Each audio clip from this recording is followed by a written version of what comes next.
பிரபஞ்சத்தின் ஆழமான மர்மங்களை உடைக்கும் ஒரு அதிர்ச்சியான கண்டுபிடிப்பை பற்றி இன்று நாம் பேசப் போகிறோம். இதுவரை நாம் பார்த்திராத, கேள்விப்படாத ஒரு தொலைதூர விண்மீன் திரளில் ஆக்சிஜன் கண்டுபிடிக்கப்பட்டுள்ளது. இது எப்படி சாத்தியம்? விஞ்ஞானிகளையே வியப்பில் ஆழ்த்திய இந்த கண்டுபிடிப்பின் பின்னணியை இந்த வீடியோவில் விரிவாக பார்ப்போம்.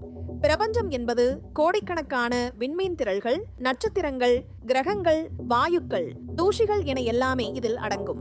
விண்மீன் திரள் கோடிக்கணக்கான நட்சத்திரங்கள், வாயுக்கள் மற்றும் தூசுகள் ஒன்றாக சேர்ந்த ஒரு பெரிய தொகுப்பு.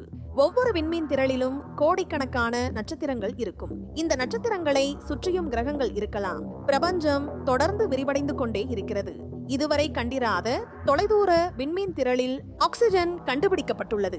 இது பிரபஞ்ச ஆய்வாளர்களை வியப்பில் ஆழ்த்தியுள்ளது. குழந்தைகளை எதிர்பார்க்கும் இடத்தில் பருவ வயதினரை கண்டுபிடிப்பது போல என்று விஞ்ஞானிகளே ஆச்சரியப்படுகிறார்கள். இந்த விண்மீன் திரள் ஜிடியன் Z42 என்று அழைக்கப்படுகிறது. இது பூமியிலிருந்து சுமார் 13 பில்லியன் ஒளியாண்டுகள் தொலைவில் உள்ளது. அதாவது இந்த விண்மீன் திரளில் இருந்து வரும் ஒளி 13 பில்லியன் ஆண்டுகள் பயணம் செய்து நம்மை வந்தடைகிறது. இது பிரபஞ்சம் உருவான மில்லியன் ஆண்டுகளுக்கு பிறகு உருவானது. பிரபஞ்சத்தின் ஆரம்ப காலத்தில் உருவான இந்த விண்மீன் நட்சத்திரங்கள் மற்றும் வாயுக்களின் அடர்த்தியான தொகுப்பாகும். இந்த தொலைதூர விண்மீன் திரளை ஆராய்வதன் மூலம் பிரபஞ்சத்தின் ஆரம்ப காலத்தை பற்றி அறிந்து கொள்ளலாம். விஞ்ஞானிகள் அட்டாகாமா லார்ஜ் மில்லிமீட்டர் அரே என்ற தொலைநோக்கியை பயன்படுத்தி இந்த ஆக்சிஜன் கண்டுபிடிப்பை நிகழ்த்தியுள்ளனர். இந்த தொலைநோக்கி மில்லிமீட்டர் மற்றும் சப் மில்லிமீட்டர் அலைநீளத்தில் ஒளியை கண்டறியும் திறன் கொண்டது. இந்த அலைநீளத்தில் ஆக்சிஜன் போன்ற கனமான தனிமங்கள் வெளியிடும் ஒளியை கண்டறிய முடியும். ஸ்பெக்ட்ரோஸ்கோபி நுட்பத்தை பயன்படுத்தி விண்மீன் திரளில் இருந்து வரும் ஒளியை ஆராய்ந்து அதில் அயனியாக்கம் செய்யப்பட்ட ஆக்சிஜனின் கதிர்வீச்சை கண்டறிந்துள்ளனர். இந்த கதிர்வீச்சு ஆக்சிஜன் அயனிகள் வெப்பமான வாயுக்களுடன் தொடர்பு கொள்ளும் போது உருவாகிறது. இந்த தொலைநோக்கியின் உணர்திறன் காரணமாக மிக தொலைவில் இருக்கும் விண்மீன் திரள்களில் உள்ள ஆக்சிஜனை கூட கண்டறிய முடியும். பிரபஞ்சம் உருவான ஆரம்ப காலத்தில் கனமான தனிமங்கள் உருவாவதற்கு நீண்ட காலம் தேவைப்படும் என்று விஞ்ஞானிகள் நம்பினர்.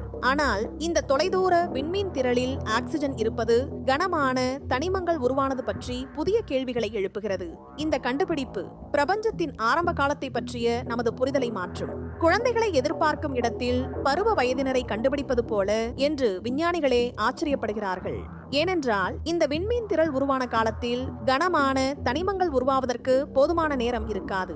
மேலும் இந்த விண்மீன் திரளில் காணப்படும் ஆக்சிஜனின் அளவு இதற்கு முன் கண்டறியப்பட்ட தொலைதூர விண்மீன் திரள்களில் காணப்பட்ட அளவை விட அதிகம். பிரபஞ்சம் உருவான ஆரம்பத்தில் ஹைட்ரஜன் மற்றும் ஹீலியம் போன்ற இலகுவான தனிமங்கள் மட்டுமே இருந்தன. நட்சத்திரங்கள் உருவாகி அவற்றின் உள்ளே அணு இணைவு மூலம் கனமான தனிமங்கள் உருவானது. இந்த கனமான தனிமங்கள் சூப்பர்னோவா வெடிப்புகள் மூலம் விண்வெளியில் பரவின. இந்த கோட்பாட்டின்படி ஆரம்ப கால விண்மீன் திரள்களில் ஆக்சிஜன் குறைவாகவே இருக்க வேண்டும். ஆனால் இந்த கண்டுபிடிப்பு இந்த கோட்பாடுகளை கேள்விக்குள்ளாக்குகிறது. இந்த கண்டுபிடிப்பு பிரபஞ்சத்தின் ஆரம்ப காலத்தை பற்றிய பல கேள்விகளை எழுப்புகிறது. ஆக்சிஜன் எப்படி இவ்வளவு சீக்கிரம் உருவானது? இந்த விண்மீன் திரளின் அமைப்பு மற்றும் நட்சத்திர உருவாக்கம் எப்படி இருந்தது? இந்த கேள்விகளுக்கு பதில் கண்டுபிடிக்க மேலும் பல ஆராய்ச்சிகள் தேவைப்படுகின்றன. தினவீன தொலைநோக்கிகள் இந்த தொலைதூர விண்மீன் திரள்களை பற்றி மேலும் அறிய உதவும். இந்த தொலைநோக்கிகள் இன்ஃப்ராரெட் ஒளியை கண்டறியும் திறன் கொண்டவை. இன்ஃப்ராரெட் ஒளியை பயன்படுத்தி தூசியின் மறைவில் இருக்கும் விண்மீன் திரள்களை கூட ஆராய முடியும். இந்த தொலைநோக்கிகள் பிரபஞ்சத்தின் ஆழமான மர்மங்களை வெளிக்கொணர உதவும். ஆக்சிஜன் என்பது உயிரின் அடிப்படை. பூமியில் மட்டுமல்ல, மற்ற கிரகங்களிலும் ஆக்சிஜன் இருந்தால் அங்கு உயிரினங்கள் வாழ வாய்ப்புள்ளது. இந்த கண்டுபிடிப்பு பிரபஞ்சத்தில் உயிரினங்கள் வாழும் சாத்தியக்கூறுகளை அதிகரிக்கிறது. இந்த விண்மீன் திரளில் ஆக்சிஜன் இருப்பது பிரபஞ்சத்தில் உயிரினங்கள் தோன்றியிருக்கலாம் என்ற கருத்தை வலுப்படுத்துகிறது. இந்த கண்டுபிடிப்பு பிரபஞ்சத்தில் உயிரினங்கள் உருவானது பற்றிய ஆய்வுகளுக்கு ஒரு புதிய பாதையை அமைக்கிறது. இந்த வீடியோ உங்களுக்கு பிடித்திருந்தால் லைக் மற்றும் ஷேர் செய்யுங்கள். மேலும் இது போன்ற சுவாரஸ்யமான வீடியோக்களுக்கு எங்கள் சேனலை சப்ஸ்கிரைப் செய்யுங்கள். நன்றி.